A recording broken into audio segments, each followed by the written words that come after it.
السلام علیکم پیارے بچوں، آج ہم پڑھیں گے جماعت ششم کی نظم شبنم۔ کیا یہ تارے ہیں زمین پر جو اتر آئے ہیں، یا وہ موتی ہیں کہ جو چاند نے برسائے ہیں؟ کیا وہ ہیرے ہیں جو صحرا نے پڑے پائے ہیں، فرش پر آئے نہ ہوں عرش کے ذرات کہیں، اپنے آنسو تو نہیں بھول گئی رات کہیں؟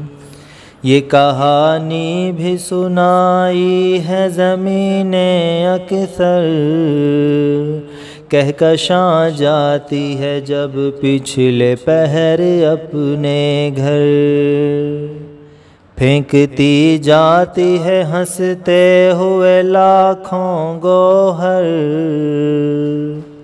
اور ہر صبح کو یہ کھیل رچا جاتا ہے، ان کو خورشید کی پلکوں سے چنا جاتا ہے۔